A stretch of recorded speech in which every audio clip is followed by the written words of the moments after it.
Good morning guys, मैं हूं चंद्र प्रकाश। सीटी मैथ कॉन्सेप्ट यूट्यूब चैनल में आपका स्वागत है।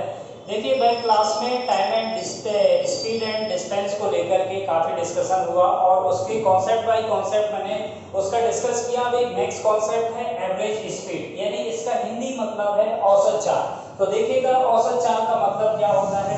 यहाँ पे यदि आपसे कोई पूछे कि एवरेज स्पीड होती क्या है, तो एवरेज स्पीड इक्विवेलेंट होता है टोटल डिस्टेंस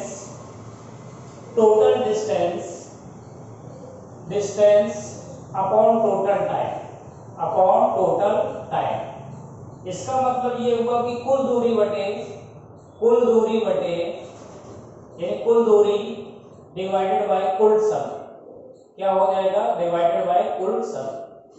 अब देखिए यहाँ पे कॉन्सेप्ट बाय कॉन्सेप्ट समझना है कि बेसिकली इस टाइप के क्वेश्चन को सॉर्ट आउट कैसे करेंगे। तो समझिएगा जरा, जब आपकी दूरी समान हो, क्या हो भाई? दूरियां समान हो, सेम दूरी हो, तो उस केस में देखिएगा ए और बी के बीच की दूरी डी है। क्या है? ए और बी के बीच की दूरी डी है। कोई बंदा यहां से S1 स्पीड से जा रहा है और कोई एक दूसरा पर्सन यहां से S2 स्पीड से जा रहा है। ठीक है, तो अगर ये कोई पूछे कि भाई इस पर्सन की या एक ही व्यक्ति की इनकी औसत चाल क्या होगी, तो आप कैसे फाइंड करेंगे? तो मेरी बात ध्यान से सुनिएगा। हमें दो चीजें, औसत स्पीड यानी आपकी एवरेज स्पीड की जरूरत है, तो आपको क्या क्या चाहिए? एक तो टोटल डिस्टेंस चाहिए, टोटल टाइम चाहिए।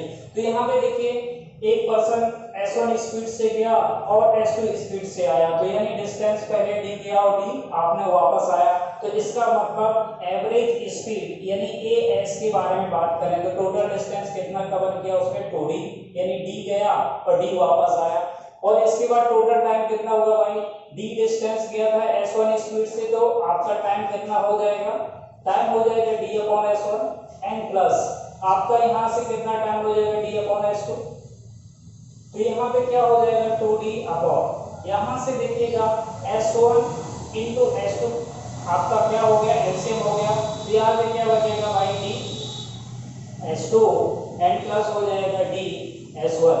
तो यहाँ पे क्या बन गया आपका? 2D डिवाइडेड बाय, यहाँ पे ऊपर चला गया S1 into S2 and divided by हो जाएगा D कॉमन ले लो, आपको S1 प्लस S2 हो जाएगा। तो यहाँ से D से D कैंसिल कर सकते हैं, तो आपका क्या गया? 2S1 into S2 divided by S1 plus S2। तो यदि आपसे कोई पूछे कि दो चालें दी गई, उनका औसत आपको क्या निकालना है? औसत चाल निकालनी है। तो आप कैसे फाइंड कर देंगे कि दोनों चालों का मल्टीपल का दुगना डिवाइडेड बाय उन दोनों चालों का समेशन। बात क्लियर? समझ पाए होंगे? ठीक है, देखिएगा ध्यान से।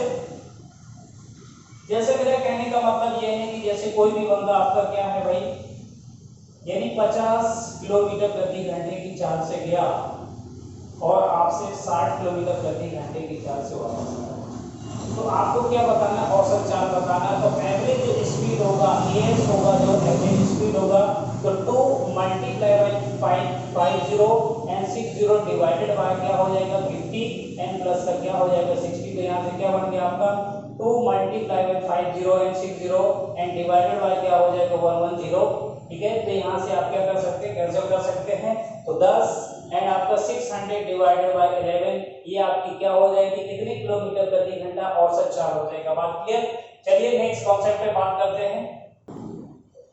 हाँ, अब देखिए जरा, एक नेक्स्ट कॉन्सेप्ट है, जब आपकी दूरी क्या है? सामान्य है, उस केस में आपको कैसे एवरेज स्पीड को फाइंड करना है। सपोज करिए ये जो A और B के बीच की डिस्टेंस है वो आपकी D1 है, और B से एक C पॉइंट है उसकी बीच की डिस्टेंस है D2 है, और C से D की जो डिस्टेंस है वो आपको D। ठीक है, तो ऑब्वियसली बात है भाई, एक बंदा कोई A से B तक जो गया S1 स्पीड से गया, और B से जो आपको C तक गया S2 स्पीड से गया, और C से D तक गया जो आपका S3 स्पीड से। ठीक है, तो ऑब्वियसली बात है, देखिएगा जब A से B तक गया तो उसको टाइम T1 लगा, तो यहाँ पे टाइम T1 क्या हो जाएगा? D1 upon S1। और B से C तक जो गया उसको टाइम कितना लग जाएगा भाई? टाइम T2 लगेगा। तो T2 यानी D2 डिवाइडेड बाय क्या हो जाएगा? S2। और यहाँ से टाइम कितना लगेगा? T3। तो यहाँ से क्या हो जाएगा? D3 divided by S3। कहने का मतलब क्या है, t1 a से लेकर के b तक जाने में जो समय लगा वो d1 अपॉन s1, और आपको b से लेकर के c तक जाने में समय जो लगा d2 अपॉन s2, और c से d तक जो जाने में समय लगा d3 अपॉन s3। तो कहने का मतलब क्या है कि एवरेज जो स्पीड होगा, एवरेज स्पीड जो होगा इक्वल वेरिएंट यानी कुल दूरी कितना हो गया, d1 plus d2 plus d3 and divided by, यहाँ पे देखिए कुल टाइम कितना हो गया t1 plus t2 plus t3। तो यहाँ से आप निकाल सकते हैं भाई, t1 की वैल्यू रखेंगे तो आपको d1 plus d2 plus d3 and divided by आपका क्या हो जाएगा d1 divided by s1 plus d2 divided by s2 plus d3 divided by s3। बात क्लियर? तो देखिएगा यहाँ से आप एक इसको सॉल्व करेंगे तो यहाँ से रिजल्ट क्या मिलेगा आपको, d1 plus d2 plus d3 and divided by, देखिएगा जरा ध्यान से, यहाँ से s1 into s2 plus s3 का कॉमन लिया तो यहाँ से क्या हो जाएगा d1 and s2 multiply by s3 n plus d2 आपका s1 into s3 n plus आपका d3 और आपका क्या हो जाएगा s1 इंटू s2। तो देखिएगा ये जो ऊपर है ये ऊपर चला जाएगा तो आपका जो एवरेज स्पीड आया, जो एवरेज स्पीड बराबर क्या हो जाएगा d1 plus d2 n plus d3 multiply by आपका हो जाएगा s1 into s2 into s3 and divided by क्या हो जाएगा d1 into s2 into s3 n plus आपका d2 s1 into s3 n plus आपका d3 आपका हो जाएगा s1 इंटू s2। तो ये आपकी क्या हो जाएगी एवरेज स्पीड होगा। बात क्लियर है, समझ पाए होंगे? चलिए अब आपको एक स्मार्ट अप्रोच बताते हैं कि एवरेज स्पीड यदि डिस्टेंस आपकी समान है तो उसके साथ एवरेज स्पीड कैसे फाइंड करेंगे, मेरी बात समझने की कोशिश करिएगा। और फिर इसके बिहाफ पे मैं क्वेश्चन पे भी बताता हूँ, क्वेश्चन लेकर के कि आपको इस टाइप के क्वेश्चन आते हैं तो आपको कैसे सॉर्ट आउट करना है। चलिए थोड़ा सा एक छोटे से क्वेश्चन पे बात कर लेते हैं। देखिएगा जब दूरी समान है उस केस में थोड़ा सा स्मार्ट अप्रोच के बिहाफ पे आप कैसे सॉर्ट आउट करेंगे।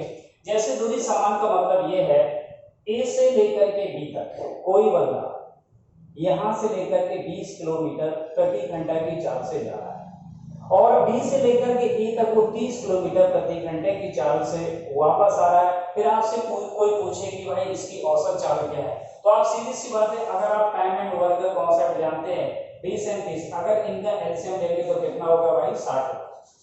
ठीक है 60, यहाँ पे कितना यूनिट 3 यूनिट, यहाँ पे कितना यूनिट 2 यूनिट। तो एक बात बताओ जरा 60 जो एलसीएम आया है तो देखिएगा मेरी बात ध्यान से, एक बार गया और एक बार वापस आया यानी 2 बार काम हो चुका है। तो 2 बार है तो सीधी सी बात है इसको डबल कर दो 120 हो गया और कितना हो गया इनकी एफिशिएंसी यानी 3 + 2 आपका कितना बन गया 5, यानी 5 से डिवाइड करेंगे तो आपको 24 किलोमीटर प्रति घंटा ये क्या हो जाएगा आपकी औसत चाल हो जाएगी। अगर ये काम फिर से देखिएगा, अगर फिर से गया कोई चाल से यानी 3 टाइम्स चल रहा है तो आपको क्या करना पड़ेगा, डिस्टेंस को 3 गुना करना पड़ेगा। फिर से वापस आ रहा है तो इसको डिस्टेंस को कितना करना पड़ेगा 4 गुना करना पड़ेगा। अभी फिर से देखिए क्वेश्चन की बिहाफ में मैं समझा देता हूं। कोई बंदा 30 किलोमीटर प्रति घंटे की चाल से गया और फिर 40 किलोमीटर प्रति घंटे की वापस चाल से वापस आया। ठीक है, तो आपसे कोई पूछेगा औसत चाल क्या होगी तो आप क्या बोलेंगे भाई, इनका एलसीएम लेंगे तो कितना आया भाई 120 आया। तो यहाँ पे आया 4, यहाँ पे आया 3। बात क्लियर? अब देखिए लेकिन आना जाना हो गया तो इस डिस्टेंस का आपने क्या किया भाई डबल किया तो कितना हो गया 240 एंड डिवाइडेड बाय कितना हो जाएगा 7, तो कितना हो जाएगा भाई 21। ठीक है, एंड चौको आपका कितना हो जाएगा 28 एंड 2/7 किलोमीटर प्रति घंटा। ये क्या हो जाएगा भाई औसत चाल हो जाएगी। बात क्लियर है? चलिए थोड़ा सा क्वेश्चन के बिहाफ पे मैं आपको क्वेश्चन करवाता हूं तो आप समझ जाएंगे कि इस टाइप की प्रॉब्लम को कैसे सॉर्ट आउट करना है।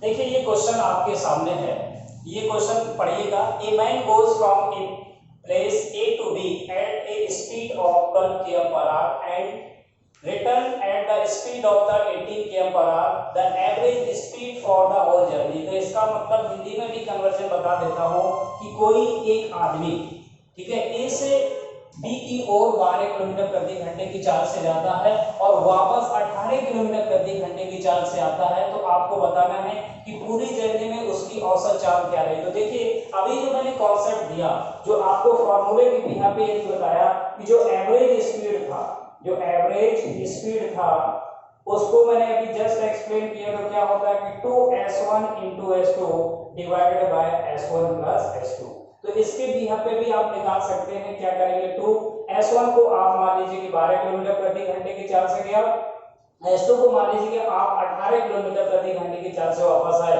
और 12 प्लस 18 इसको क्या किया आपने ऐड किया। तो यहाँ से 2 multiply by 12 multiply by 18 divided by कितना हुआ भाई 30। बात क्लियर है। तो यहाँ से आप 2 से ब्रेक कर सकते हैं तो कितना हो गया भाई 50। अब आप 3 से ब्रेक कर सकते हैं तो 5, और यहाँ से कितना हो जाएगा 4। तो यहाँ पे आगे 72 डिवाइडेड बाय कितना हो गया भाई 5। तो यहाँ से ब्रेक करेंगे तो देखिएगा 1 टाइम जाएगा, 1 टाइम के बाद बचा क्या 8, इसके बाद 2 एंड इसके बाद कितना बचेगा 4। तो यानी 14.4 किलोमीटर प्रति घंटे की चाल से कोई बंदा क्या करेगा, औसत चाल उसकी क्या होगी 14.4 किलोमीटर प्रति घंटा। लेकिन मैंने अभी आपको बताया कि यदि आपकी डिस्टेंस सेम है तो आपको बेसिकली आपको कोई फॉर्मूले की जरूरत नहीं। आप क्या करेंगे, यहाँ से 12 किलोमीटर प्रति घंटे की चाल से जा रहा था, कोई दिक्कत नहीं है, 18 किलोमीटर प्रति घंटे की चाल से वापस आ रहा था, इन दोनों का एलसीएम लिए तो भाई कितना हुआ 36। बात क्लियर। तो यहाँ पे देखिए जरा पर यूनिट टाइम में कितना डिस्टेंस किया 3 किलोमीटर, ये पर यूनिट टाइम में कितना गया भाई 2 यूनिट, कोई दिक्कत। अब देखिए जरा आना जाना हो गया, यानी कहने का डिस्टेंस कितना है सेम है, तो आपने कितना डिस्टेंस कवर किया भाई 72 एंड डिवाइडेड बाय क्या करेंगे भाई 5। तो यहाँ से कितने बार जाएगा 1 टाइम, 2 बचा 4 एंड 0.4। तो कहने का मतलब 14.4 आपका किलोमीटर प्रति घंटा उसकी क्या होगी औसत चाल होगी। एवरेज जो स्पीड होगा बंदे का वो क्या हो जाएगा भाई 14.4, आपका क्या हो जाएगा 14.4 किलोमीटर प्रति घंटा, ये क्या हो जाएगी उसकी औसत चाल होगी। ठीक है, आई होप कि समझ पाए होंगे। चलिए हम नेक्स्ट क्वेश्चन पे बात करते हैं। देखिए ये क्वेश्चन है आपके सामने, क्वेश्चन को रीड करिए। सबसे पहले यहाँ पे लिखा होगा 1/3 of a certain journey is covered at the rate of 25 kilometre प्रति घंटा। कहने का मतलब कुल जर्नी का 1/3 कितने स्पीड से तय किया गया 25 किलोमीटर प्रति घंटे की चाल से किया गया, और 1/4 at the rate of the 30 के कुल दूरी का 1/4 भाग 30 किलोमीटर प्रति घंटे की चाल से कवर किया गया, और शेष दूरी जो है 50 किलोमीटर प्रति घंटे की चाल से कवर की गई। तो आपसे पूछ रहा है कि एवरेज स्पीड यानी पूरी जर्नी में पूरी यात्रा में उसकी औसत चाल क्या रही है, आपको फाइंड करना है। तो देखिएगा एवरेज चाल यानी औसत चाल फाइंड करने के पहले आपको दो चीजें पता होनी चाहिए कि यदि आपकी कुल दूरी मिल जाए और कुल समय मिल जाए तो उन दोनों का रेशियो क्या होता है आपकी औसत चाल होता है। तो देखिएगा मैं आपको ध्यान देता हूं, यहाँ पे ध्यान रखिएगा 1/3 पार्ट 25 किलोमीटर प्रति घंटे की चाल से तय किया गया, और 1/4 आपका 30 किलोमीटर प्रति घंटे की चाल से कवर किया गया। अगर मैं इन दोनों का डिनोमिनेटर का एलसीएम लेता हूं, हर का एलसीएम लेता हूं, तो कितना आया भाई 12, यानी 12 यूनिट आपका क्या हो गया कुल डिस्टेंस हो गया। यानी टोटल डिस्टेंस कितना है, मैंने मान लिया कि टोटल जो डिस्टेंस आया एलसीएम के बाद वो कितना आ गया भाई 12 यूनिट आ गया। बात क्लियर है या नहीं।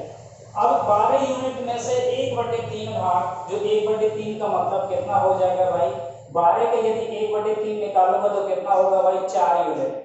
4 यूनिट जो है 25 किलोमीटर प्रति घंटे की चाल से कवर किया गया, और इसके बाद 12 का 1/4 इसका मतलब 3 यूनिट जो है 30 किलोमीटर, ये जो डिस्टेंस कवर किया गया 25 किलोमीटर प्रति घंटे की चाल से कवर किया गया, और ये जो कवर किया गया भाई 30 किलोमीटर प्रति घंटे की चाल से कवर किया गया। तो देखिएगा 4 और 3 कितना हुआ 7। 12 में से यदि आप क्या करते हैं भाई 7 घटाते हैं तो आपका कितना बचा 5 यूनिट जो भी आया वो किस चाल से कवर किया गया 50 किलोमीटर प्रति घंटे की चाल से कवर किया गया। ये बात आपको समझ पाए होंगे पूरी तरीके से। तो देखिएगा जरा ध्यान से, मुझे चाहिए एवरेज स्पीड। तो एवरेज जो स्पीड बराबर होता है यानी कुल distance total distance upon total time होता है। तो भाई यहाँ पे टोटल डिस्टेंस, मेरी बात ध्यान से सुने, यानी आपका जो 4 यूनिट देखिएगा कुल डिस्टेंस कितना हुआ 12 बटे, और कुल समय क्या हो जाएगा 4 यूनिट डिवाइडेड बाय आपका 25 किलोमीटर प्रति घंटा, यहाँ से क्या आ जाएगा t1 टाइम आ जाएगा।